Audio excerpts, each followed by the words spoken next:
Adobe has made some significant changes to the gradient tool in Photoshop. So let's take a look at some of these changes. First, I'm going to create a new document. I'm just going to make it 7 by 10, 300 ppi in RGB.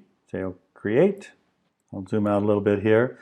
I'm also going to pull out the layers panel and the properties panel so we can see what's going on a little bit better. Select the gradient tool. And when you do that, you have the option up here at the top either to use the new gradient or the classic gradient. We're going to just stick with the new gradient tool. Over here to the right, we have our presets.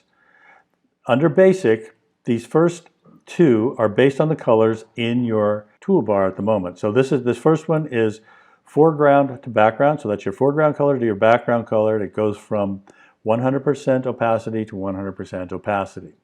The second choice, which is often the most useful one, goes from foreground to transparent. And then the third one in this group is just pure black and white. Then there are plenty of other presets, all different kinds of colors, all ready for you to use. I'm going to stick with the basics, and we'll start with the first one, foreground to background, 100% to 100%. Now when you create the gradient, if you click and drag and make a very long drag, and you can hold the shift key to keep it straight, you're going to get a very gradual gradient. So a long drag gives you a gradual gradient. A short drag will give you an almost hard edge if you just pull it very little bit. The shift key will constrain to perfectly vertical. It'll snap to vertical or to horizontal.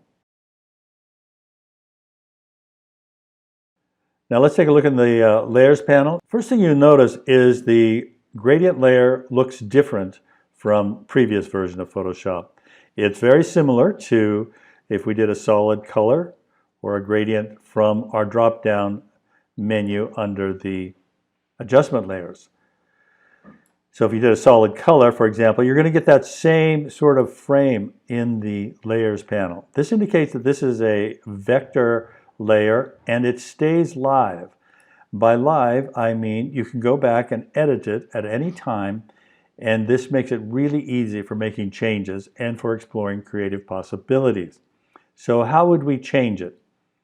Well, for one thing, I want you to open up the properties panel a little bit more, and you're going to see that we do have a color bar here, and then we have an opacity bar down here.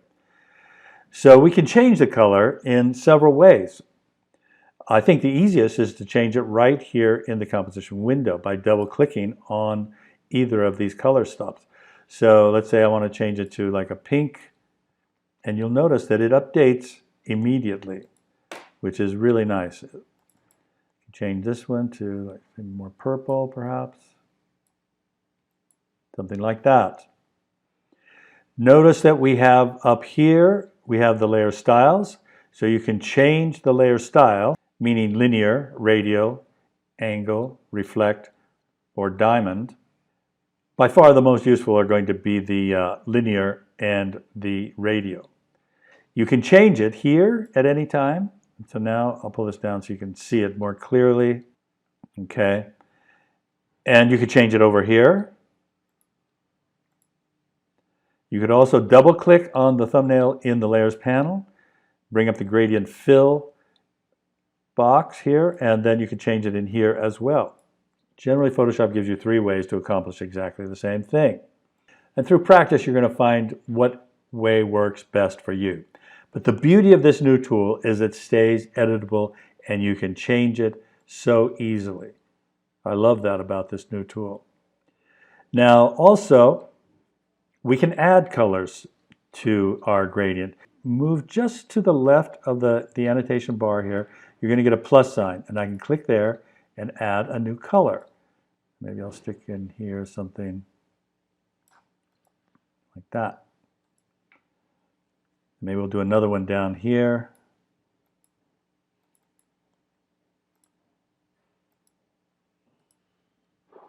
I'll change this to something maybe a little bit more dramatic so we can really see the difference.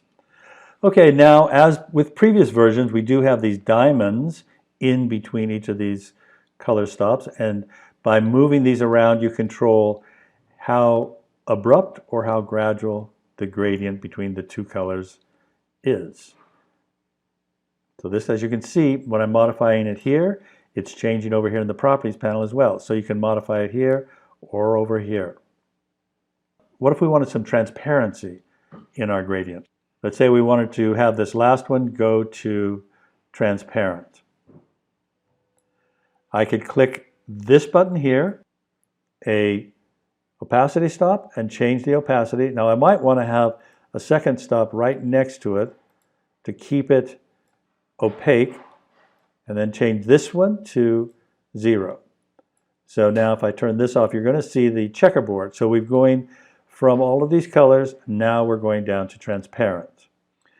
You can also switch to one of the other presets at any time if you wish, such as this.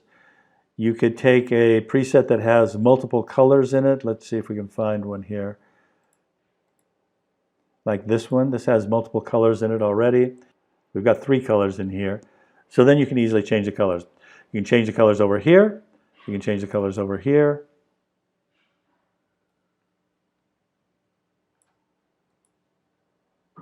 Okay, now let's go from foreground to transparent. I'm going to choose this one.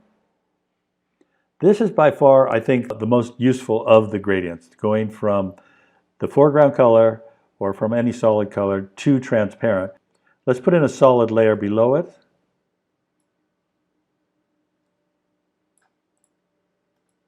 To show you what I mean here. So now if I click on this one, this remains live, or remains editable, and then I could modify this around. We could change this, as I said, any number of ways to radial. Pull this down. Now previously, if you did this and then you tried to move the gradient, you would get a hard edge. Now it goes beyond the edge. So if you move the gradient around, you do not see that hard edge. And I think that's about it. It's a very useful tool. Gives you many more options for modifying the tool and for exploring creative possibilities. I think it's a great improvement.